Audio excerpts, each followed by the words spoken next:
반갑습니다. 지난 시간에 이어가지고 계속해서 공적영지 비밀을 파헤쳐 보겠습니다. 자, 텅 빈 중에 천지팔도에 자성이 갖춰져 있더라도, 근본 원리가 있더라도 영지가 반조라고 표현할 수 있고, 반조해줘야, 직관해줘야, 그래야 밖으로 펼쳐질 수 있습니다. 그렇죠? 지난 시간에 했죠. 그래서 이 와중에 선악이 갈리는 거예요. 선은 하고 악은 하지 말자. 이게 유무공부입니다. 유무공부. 그러니까 이게 또 다 하면은 뭐냐? 우리가 잘 아는 대소유무 공부입니다. 대소유무. 그게 또 이렇게 그리면 공적과 영지가 대자리고, 소자리가 여기서 펼쳐지는 게 소자리고, 유무는요, 그래서 선은 있게 하고 악은 없게 하자가 유무공부입니다. 그러니까 대소유무만 아시면 어떤 경계에도, 경계를 만났다, 딱 뭘 하셔야 돼요? 자성반조, 대자리를 보셔야 됩니다. 소에 빠져 계시면 안 돼요. 탐진치로 탐진치를 막으려고 하시면 안 돼요.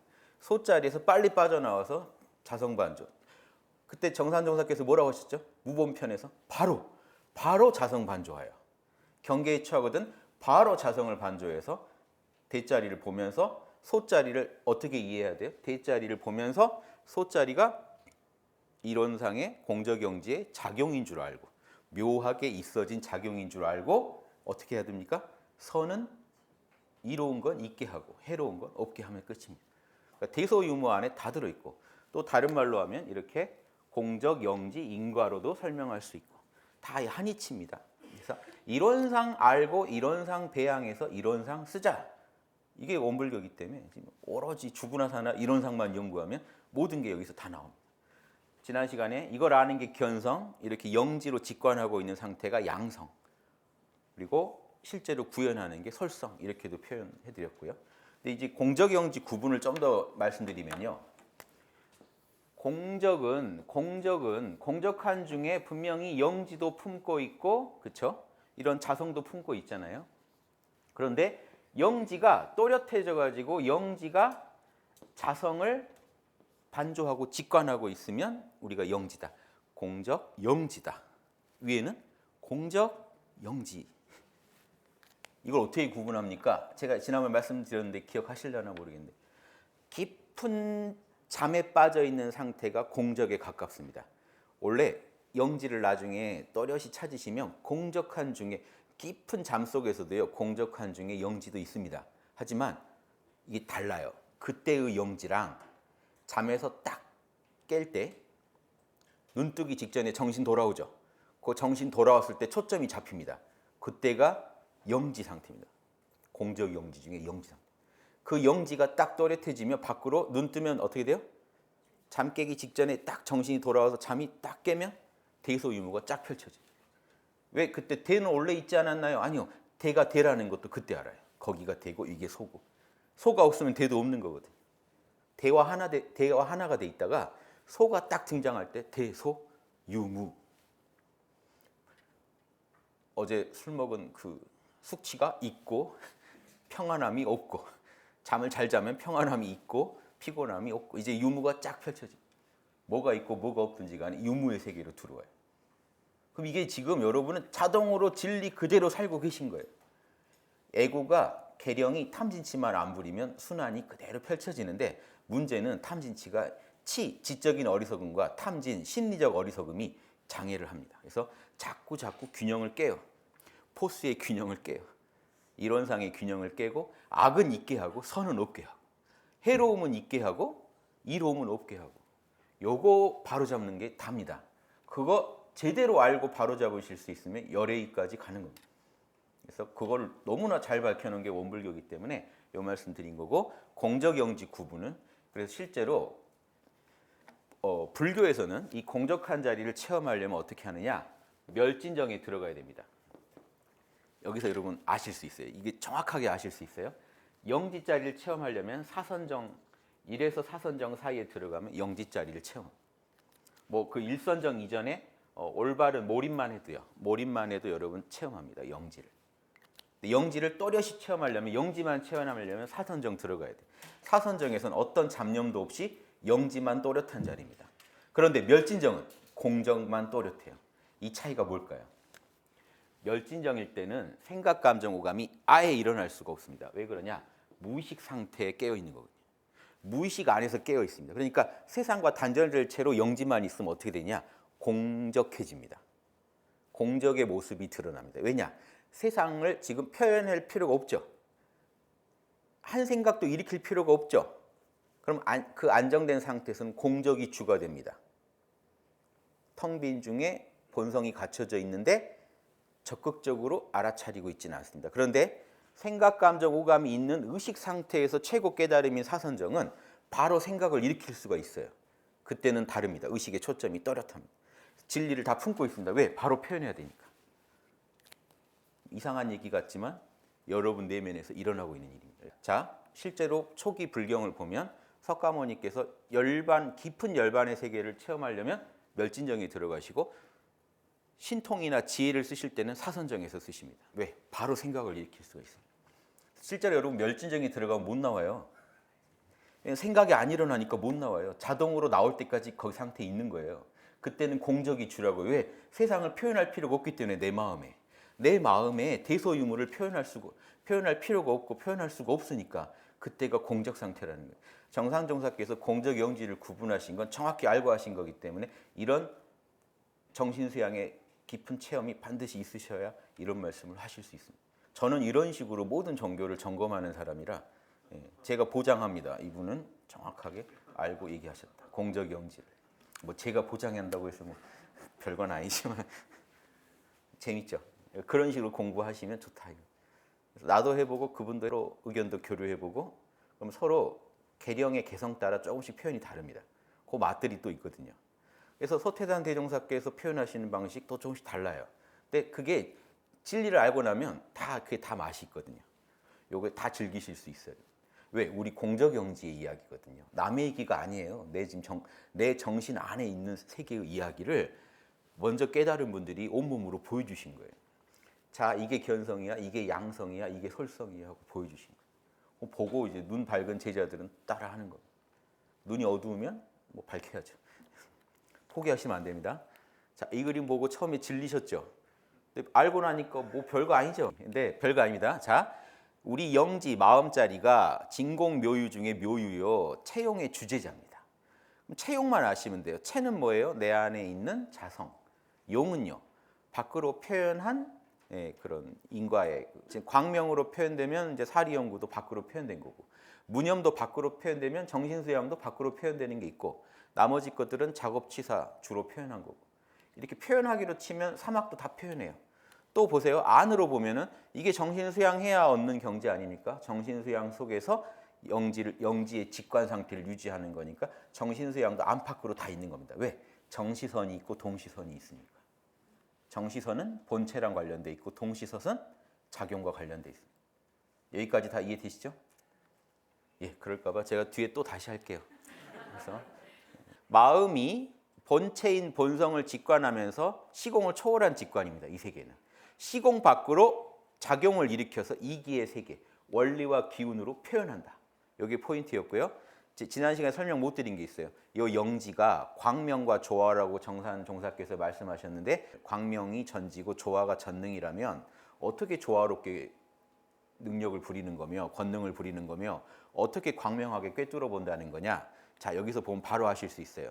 영지가 본체를 꿰뚫어 보고 근본 원리를 꿰뚫어 보고 불생불멸의 근본 원리를 꿰뚫어 보고 천지팔도로 우주를 굴려야겠구나 해가지고 밖으로 인과법칙에 맞게 선은 하고 악은 안 해버리면 요게 본성에서 원리까지 다 꿰뚫어 본 거죠.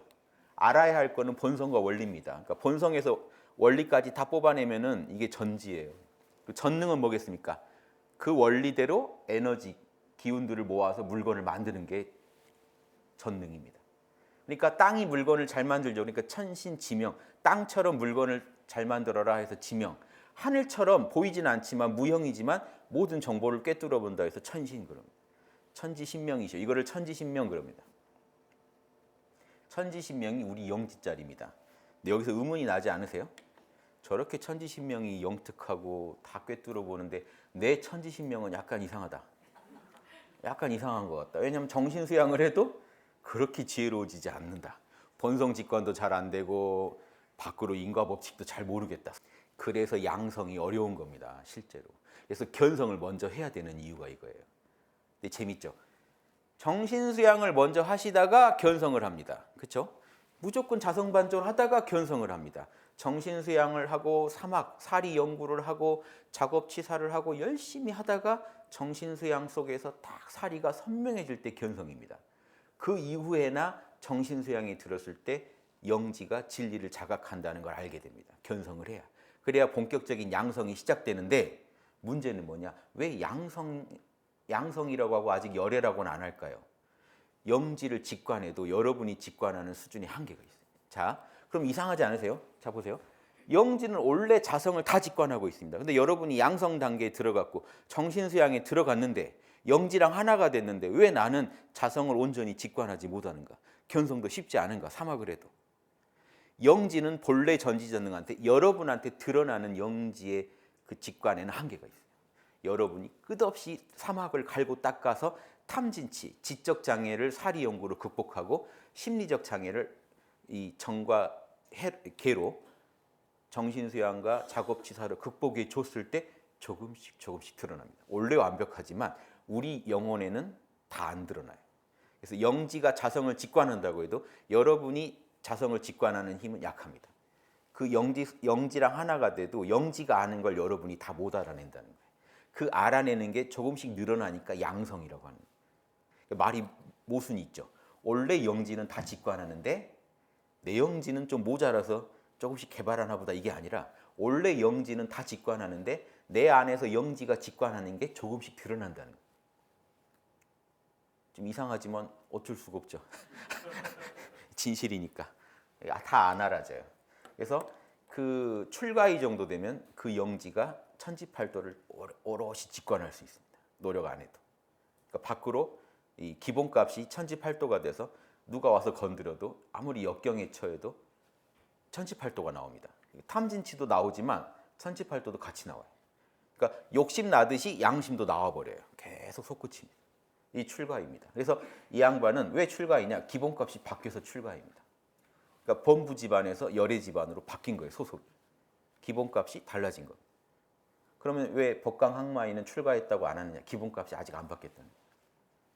그 경지가 있습니다. 다 이루어집니다. 그래서 정전 대종경 정산종사 법어에 있는 말씀들을 더 실감나게 설명을 드리려는 거예요. 왜냐하면 실감나게 모르면 안 됩니다.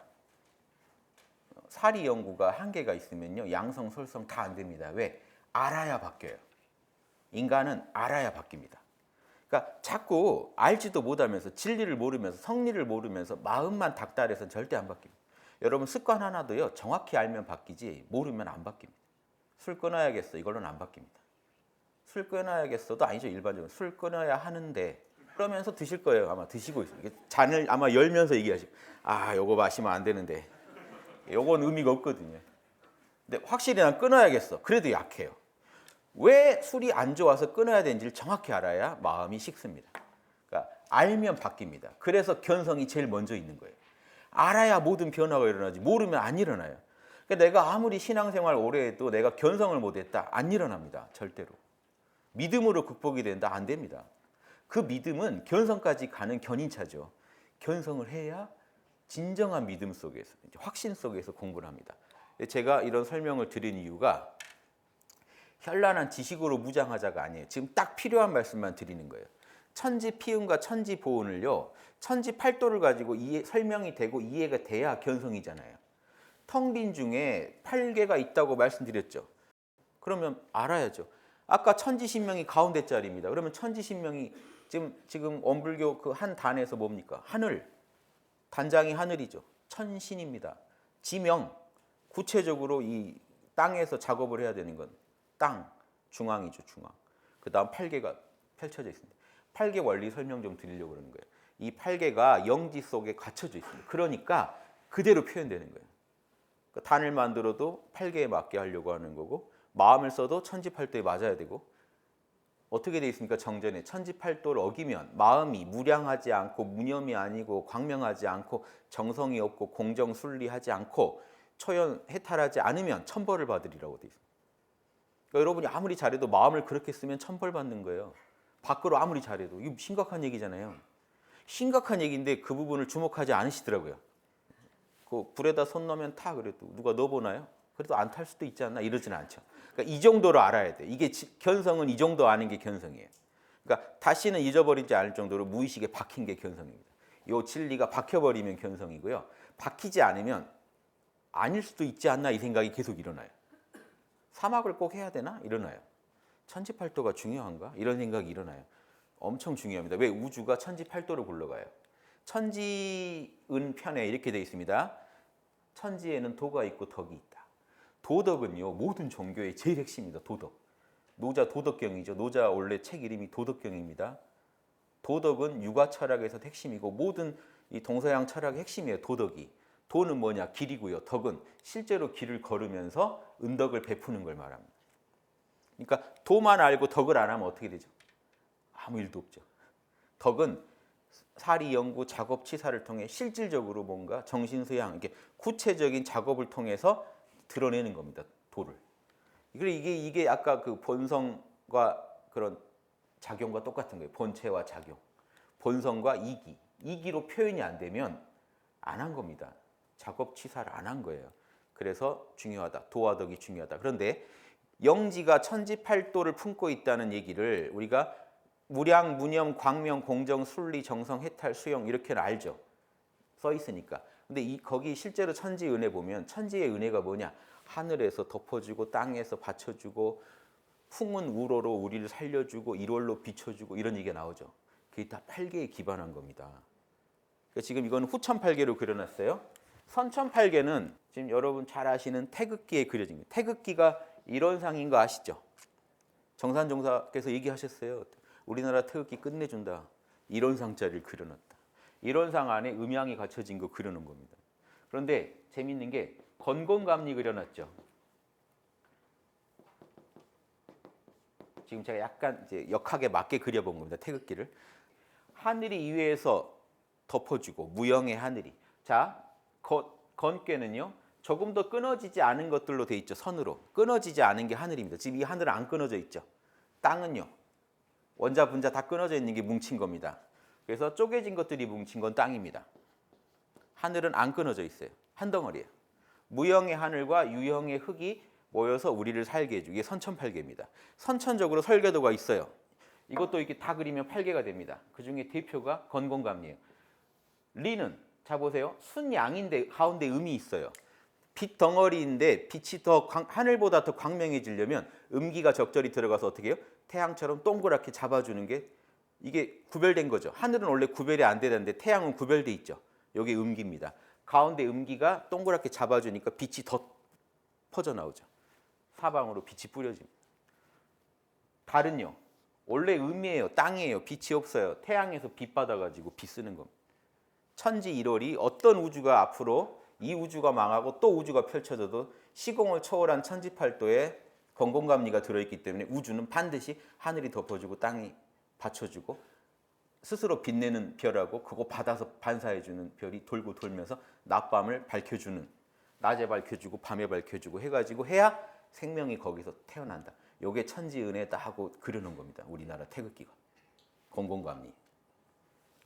이해되시죠? 이거 선천팔계. 후천팔계는요. 이 두 개가 합계 돌아가요. 후천팔계는 하늘이 밑에 와 있죠. 땅이 위에 와 있습니다. 왜 그럴까요? 후천은 이제 천지가 이렇게만 있는 게 아니라는 거예요. 하늘의 천기가 땅으로 스며들어서 땅에서 생명을 싹트게 하고 땅의 음기가 하늘에 올라가서 하늘에서 또 조화를 일으킨다는 겁니다. 그래서 땅이 위에 하늘이 아래인데 보세요. 하늘 안 끊어졌죠? 요 양기가 숨어 있다가 물 속에 땅 속에 양기가 품어져 있죠. 물은 흐르는 땅입니다. 땅은 원래 쪼개진 것들이 뭉쳐서 가만히 있어야 되는데 흘러요. 이게 물이에요. 그래서 물을 흐르는 땅이라고 보시면 묘합니다. 땅이 분자 뭉친 게 흐르고 있어요. 양물처럼 불고 있습니다. 음물이. 그게 물입니다. 그 물이 쭉 흘러가지고 이게 달이 되기도 하고 비가 되기도 합니다. 물이 돼서 요 놈이 양기가 위로 올라치면 흙을 양기가 위로 솟구치게 하면 산이에요. 요 위에 두 개만 보면 릿개 윗부분입니다. 불에 해당되는 릿개 윗부분. 밑에 두 개는 이쪽에서도 보셔야 돼요. 밑에 두 개는 곤개고 위에 두 개는 불이에요. 그래서 땅이 불처럼 솟아오르는 게 산입니다. 이 괴만 봐도 다 들어있어요. 요거 하면 끝도 없습니다. 제 주역 강의가 따로 있거든요. 그래서 자, 벼락은 불이 위에가 터진 게 벼락입니다.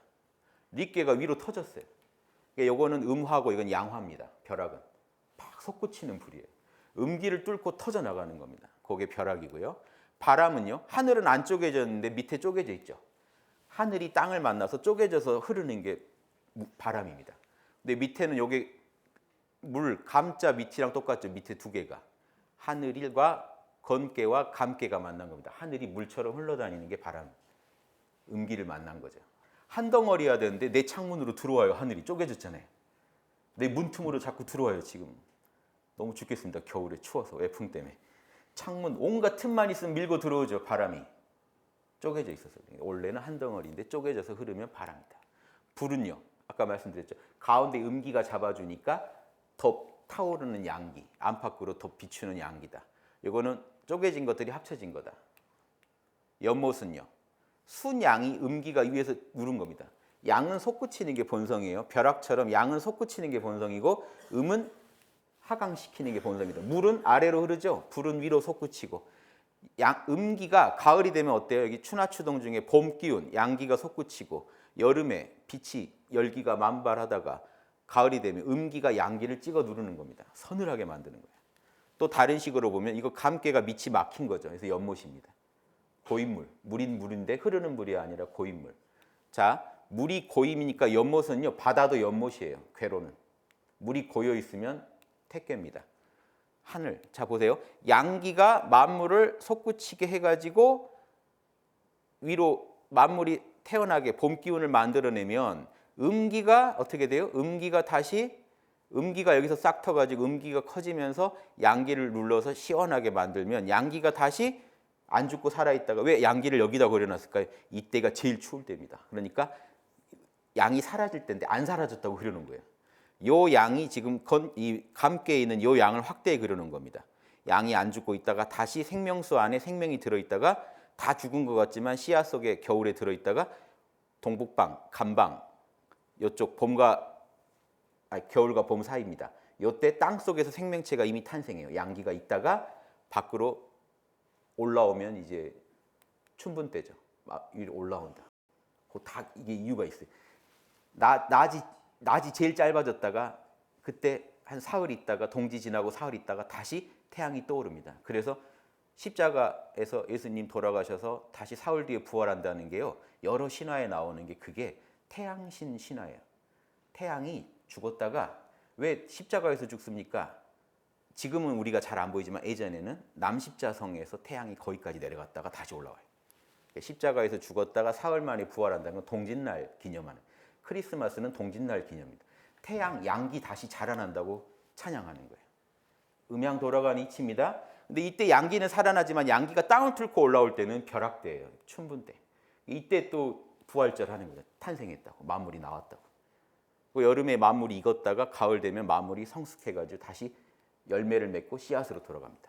싹 울창한 나무 꽃 피고 이제 화려하게 줄기 가지 뻗고요. 요때 열매 맺고 씨앗으로 돌아갔다가 다시 돕니다. 요게 지금 그냥 도는 게 아니라 예전 어른들은 그냥 직관한 거예요. 자성으로.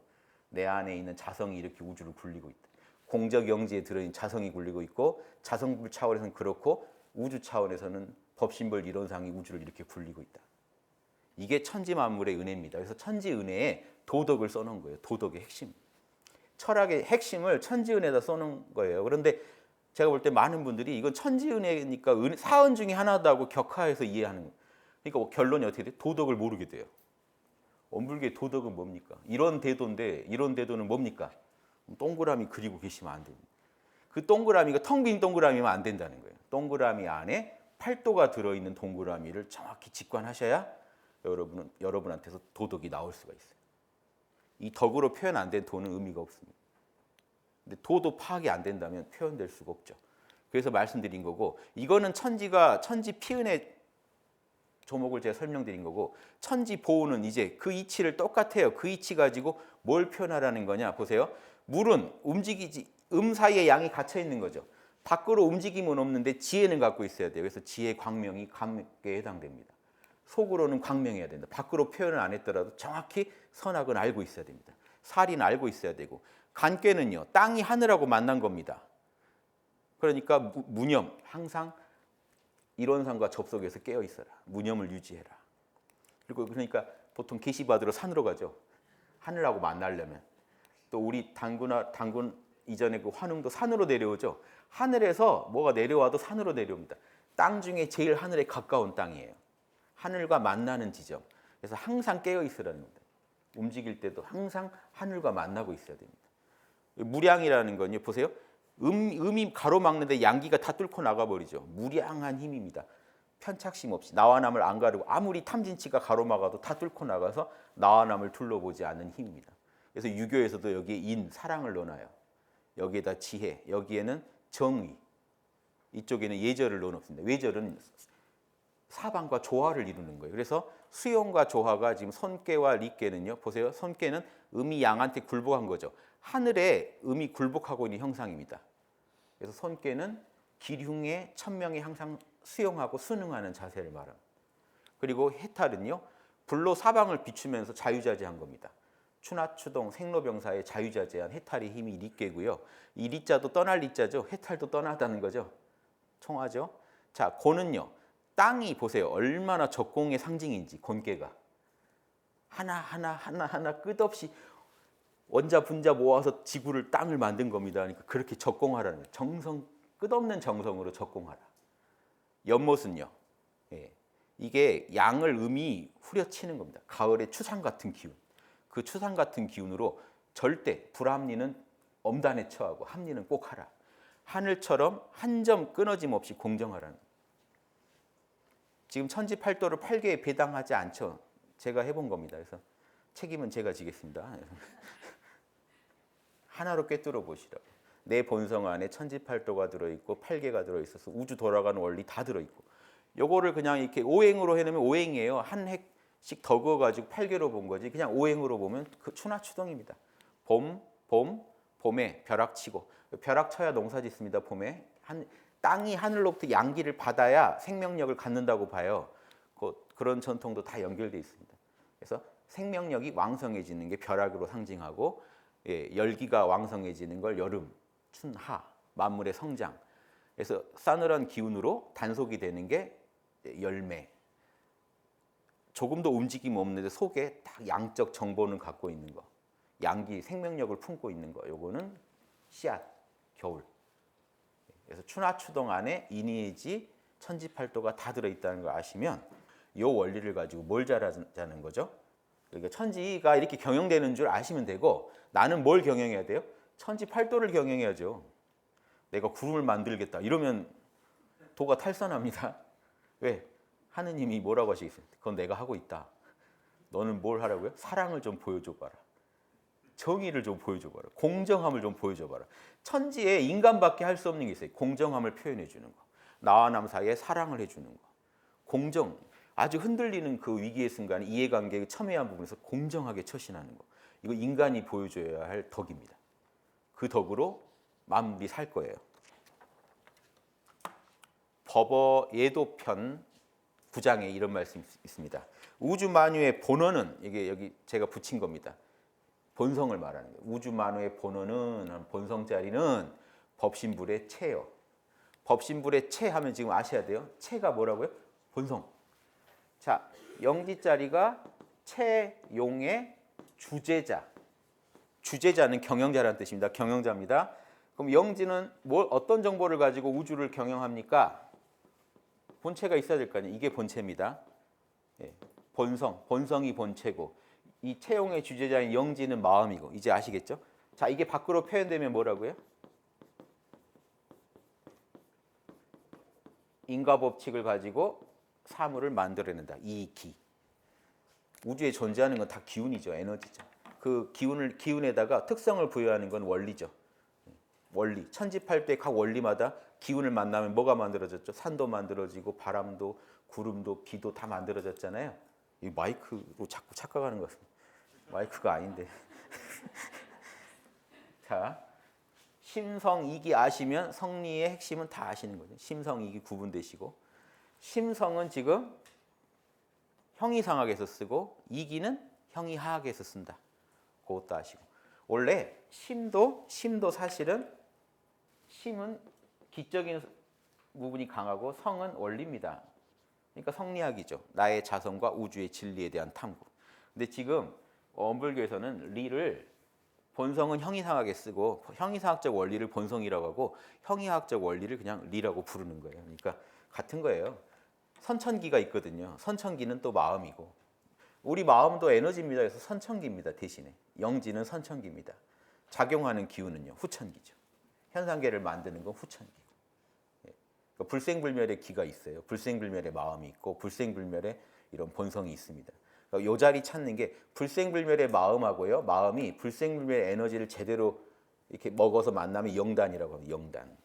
단전주 같은 걸 해가지고 단전 호흡도 적절히 해주면요. 기운이 자꾸 수화가 돌면서 상단전으로 기운이 맑은 기운이 가요. 그래서 맑은 기운이 영지랑 딱 만나면 영단이 됩니다. 그런 비밀도 있고요.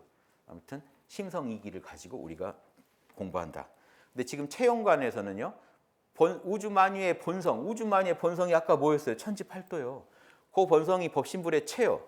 그 본체 가운데 한 기운이 순환하여 천변만화의 원리를 행하는 게 법신불의 용이다. 에너지 가지고 그거를 다양한 원리들을 표현해 보는 게 용이다. 그럼 체용 가운데 형상도 없고 소리도 없고 냄새도 없다. 이거는요. 불생불멸의 세계라는 거예요. 현상계가 아니에요. 설명할 수 없는데 항상 허령, 공적입니다. 허가 공적이고 영이 영지죠. 텅 빈 중에 영지가 있어가지고 불매, 조금 더 어두워지지 않고 알아차린 자리가 있다. 자건 깨건 항상 알아차리고 있습니다. 이 자리는 우리 에고의식, 계령이 그걸 못 알아채서 그렇지 항상 알아차리고 있는 이 자리가 체용을 주재하고 있다. 그러니까 내 에고는 상황 판단을 못해도 내 영지는 항상 내 법계에, 내 우주에 질서정연하게 인과 보응에 맞는 현상을 이와 기로 표현해냅니다. 어떻게 도망갈 길이 없습니다. 정확하게 인과 법칙대로 나한테 기운으로 만들어진 현상들이 펼쳐집니다. 이런 일과를 우리는 계속 살아야 됩니다. 그런 일상을 마주해야 됩니다. 순경이 올 수도 있고 역경이 올 수도 있습니다. 그건 다 이 기의 세계예요. 그런데 그걸 넘어서 있는 허령불매의 체용을 주재하는 주체가 있으니 법신불의 영지다. 그러니까 이론상의 본체요, 이론상의 작용요 이렇게도 말 되겠죠. 이론상의 영지다. 이것이 체와 용과 영지가 다 법신불 하나이다. 이론상 진리다 이 소리입니다. 지금 계속 같은 얘기만 듣고 계시죠? 이렇게 자꾸 들어야 돼요. 그래야 박혀요. 이제 무의식 중에도 심성이기, 이제 공원정, 체, 용, 영지 이런 게 딱 이제 머리에 자꾸 이제 회로가 깔립니다. 요거 한 며칠만 쉬면 잘 생각 안 나요. 체, 용 다음에 뭐 있었는데 이렇게 돼요. 근데 걱정하지 마시고 다시 한번 또 떠올리면 뇌 회로가 강화돼요. 예전에는 눈 감고도 했는데 갑자기 낯섭니다. 근데 문제는 거기서 포기하지 않으시고 잠깐만 시간 투자하시면 다시 예전처럼 된다는 겁니다. 한번 해봤던 거니까 더 빨리 돼요. 이렇게 자꾸 해가시는 게 이게 지금 뇌로 얘기했지만 이게 우리 마음에 딱 그 종자가 박히는 게 이제 진정한 적공이죠. 그러니까 뇌로도 이해를 해보시면 우린 또 뇌를 써가지고 지금 살아가니까 육체까지 다 연계돼 있으니까 마음도 그렇게 굴러가겠구나 이렇게 아실 수 있습니다. 같은 거예요 지금. 당황하지 마시고 영지를 따로 뽑아놓은 겁니다. 공적, 구공 중에 마음법을 구족하고 있는 원만 구족하고 있는 진공자리를 본체죠. 텅 빈 공. 요 영지가 본체도 알아차리고 인과도 알아차린다는 거예요. 인과 변화 세계도. 여기는 작용. 항상 올바른 걸 하고 사특한 건 안 해야 되는. 시는 옳은 거는 하고 비 그른 건 안 해야 되고 이 은혜로운 건 해야 되고 해악질은 안 해야 되는 정의 세계입니다. 그러니까 지금 우리는 정의 세계에 살잖아요. 그러니까 이게 일동일정이 무서운 거예요. 잠깐 방심하면 악을 쫙 쌌습니다. 악의 씨앗을 뿌려놓습니다. 그럼 어떻게 돼요? 열매를 맛봐야 돼요. 이게 우리 인생의 실존적인 문제입니다.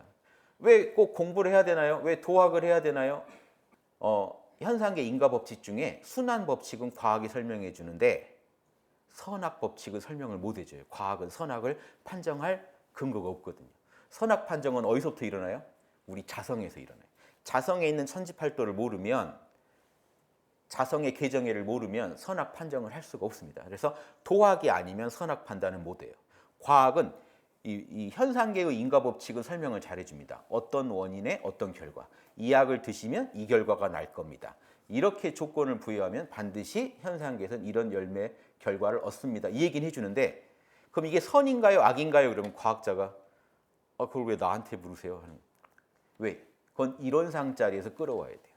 그래서 도학자가 반드시 필요한 이유가, 원불교가 물질이 개벽되니 정신을 개벽하자, 이게 물질의 인과관계는 앞으로 엄청나게 밝혀질 거다. 그런데 선악은 모른다.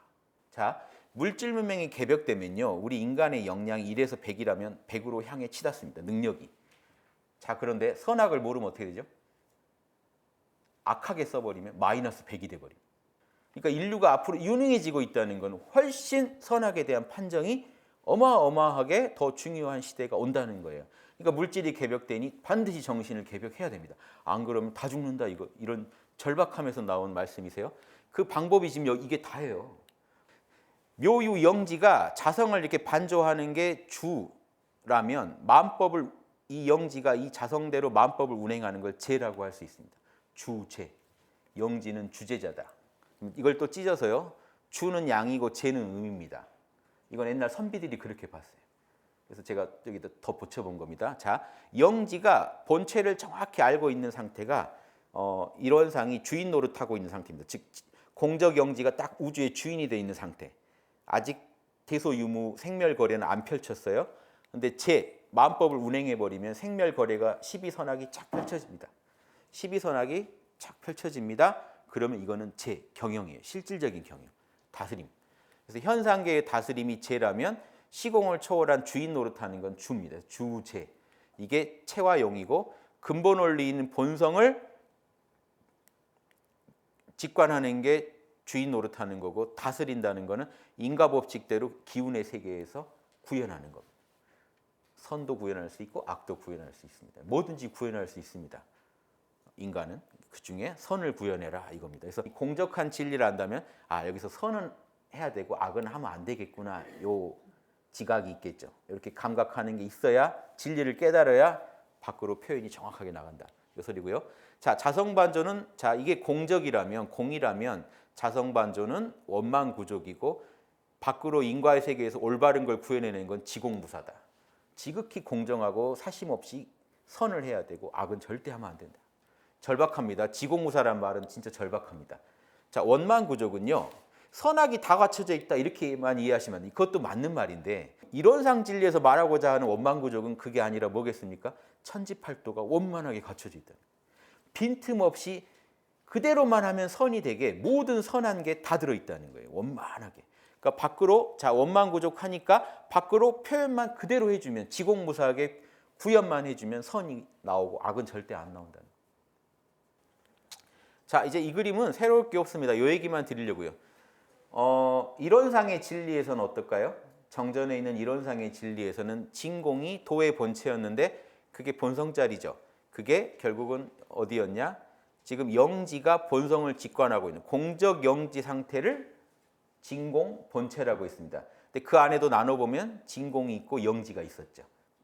이 현상계를 묘유로 봤을 때는 이게 진공짜리다. 그리고 현상계 밖으로 이 사은이 표현되거나 이 현상계의 하나하나 낱개의 표현들이, 이기의 표현들이 나오면, 원리와 기운의 표현이 나오면 그건 다 묘유다. 이론상 진리에 근거해 보면 이렇게 볼 수 있다, 이 소리고요. 진공과 영지와 묘유를 사막에 연계해 보면 어떻게 될까요? 이게 중요하죠. 지금 진리만 알면 뭐합니까? 어떻게 공부를 해야 되는지 알아야 되고, 이게 내가 사막 공부를 하면 달성될 수 있는 진리인지도 알아야 되잖아요. 보세요. 자, 사막만 닦으시면 천지팔도는 여러분 것이 됩니다. 왜냐? 영지가 체용을 주재하는데 이 천지팔도의 자성대로 현상계에서 천지의 팔덕을 구현하는 겁니다. 천지팔덕이 되시죠? 그러니까 밖으로 표현된 건 덕이고 안에 있는 건 도인데, 도가 길을 안내해주고 덕으로 구현되는 건데, 사막을 가지고 보면 정신수양은 요 무념 쪽이죠. 무념이고 광명은 사리연구 쪽이고 이 공정순리 이쪽은 다 작업치사 쪽인데 자 밖으로 표현되는 건 작업치사입니다. 그런데 이 영지가 자성을 직관하고 있는 부분은 보면요. 자성을 직관하는 요 반야의 반조는 사리연구의 뿌리죠. 이쪽은 사리연구의 바탕이 되니까 사리연구 쪽입니다. 그래서 직관하는 걸 밖으로 언어로 분석하고 판단하면 사리연구가 완성되죠. 사리연구는 여러분 영지로 자성을 직관하고 있는 것부터 사리연구는 시작한다. 그리고 정신수양도 정시선이 영지로 자성을 직관하고 있는 게 정시선이고 밖으로 그 직관하고 있는 그 한마음을 밖으로 표현해 가지고 불의는 하지 말고 정의는 구현하는데 마음을 깨어 있게 쓰면 그게 동시선이 됩니다. 그래서 사막과 관련돼 있죠. 자, 이 말씀만 마지막으로 드릴게요. 사막 얘기가 나와서 두렷하고 원래 고요한인데 두렷한 안에 원만구족 다 들어 있습니다. 지공무사. 두렷한 정신으로 자성의 직관이 이루어지면 자 그러면 진리의 분석이 이루어집니다. 자명한 지혜가 이루어집니다. 진리의 분석과 판단이 이루어지면 진리의 실천, 선은 하고 악은 안 하는 실천이 이루어집니다. 자, 요걸 공부는 이게 답니다. 여기까지가 정신수양입니다. 정신수양. 그러니까 정신수양을 하면 무조건 자성의 직관이 되게 돼 있어요. 왜? 뚜렷한 정신이 자성을 모르고 있을 리가 없잖아요. 이해되시죠? 영지 상태가 자성을 모르고 있을 리가 없습니다. 공적 영지를 깨달으면 자성 직관은 반드시 됩니다. 그래서 제가 이걸 일방으로 그려놓은 거예요. 그리고 자성 직관이 되면 원래 우리 자성은 모든 진리를 전지전능하게 직관하고 있지만 그 전지전능한 직관 중에 나한테 자명한 느낌, 찜찜한 느낌으로 내 마음에 또 직관되는 게 있습니다. 영지의 직관이 나에게 전달이 됩니다. 그럼 그 직관을 받아가지고 분석하고 판단해 보는 겁니다. 사리 연구를 해보는 겁니다. 그래서 이 부분은 자성의 직관과 진리의 분석은 사리 연구 쪽입니다. 예전에 했던 거예요. 다시 한번 복습하는 거예요. 그래서 이 분석한 걸 가지고 계획을 세워서 선악을 판단해 가지고 실천에 들어가면 이 부분은 작업치사입니다. 다 연계돼 있죠, 공부가. 그래서 보세요. 작업치사에 또 만족하지 마시고 이게 선이고 이게 악이다. 그래서 미리 형세를 다 연마해 가지고 해봤어요. 해보고 바로 반성해야죠. 해보니까 어떻더라. 내가 사막을 잘 지켰는지 못 지켰는지 분석해보고 나서 분석한 거를 잘 깨달은 걸 정리해가지고 또 깨달은 바 감각, 강상 다 정리해가지고 마음에 품고 다시 뚜렷한 정신 속에서 자성에 비추어 옵니다. 이때 자성 직관이라는 거 대조가 일어나요. 무의식 중에 대조가 일어나요. 그 대조가 되면서 그 대조한 바가 다시 이 표준, 자성의 표준, 천지팔도가 자성의 표준입니다.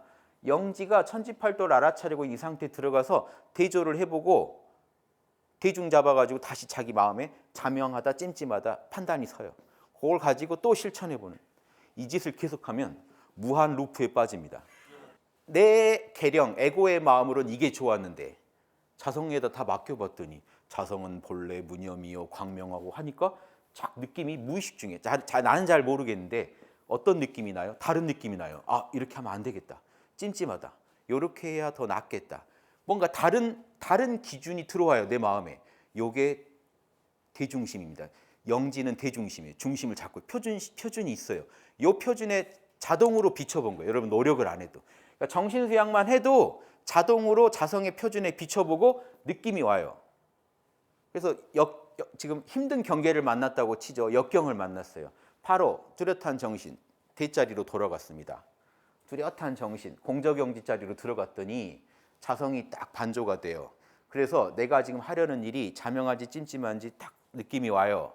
그래서 자명한 대로 하고 찜찜한 건 안 했어요. 선은 하고 악은 안 해봤어요. 했더니 또 분석이 일어나죠. 뭔가 아쉬운 게 있고 자명하게 확인된 게 있고 아직 찜찜한 게 있고 그럼 다시 이걸 품고 또 들어가 봐요. 언제 끝날까요? 죽어도 안 끝나죠. 이 사막의 무한 루프는. 이 무한 루프에 빠지시면 성불은 따놓은 당상입니다. 여기 빠져버리면 이런 삶이 펼쳐져요. 역경을 만나요. 깨어있어요. 자성의 소리를 들어봐요. 자명찜찜 선악이 판단돼요. 선은 해봐요. 악은 안 해봐요.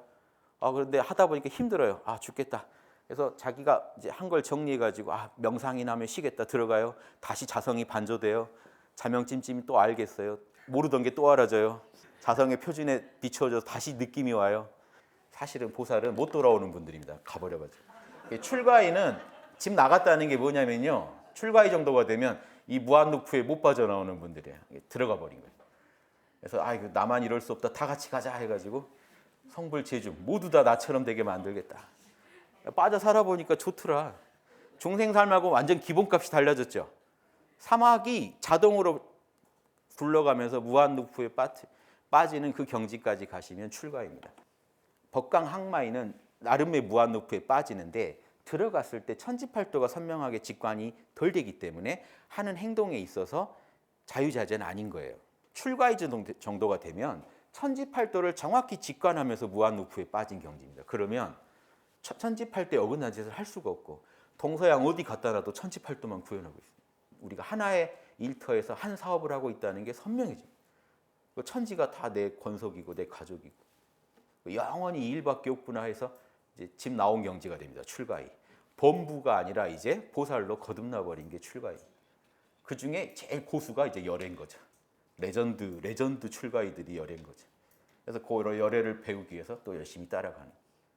재밌겠죠. 재밌게 설명하면 재밌습니다. 그래서 저는 제 역할이 꼬셔가지고 한 명이라도 더 이 무한루프에 빠뜨리는 게 제 목표입니다. 마치겠습니다.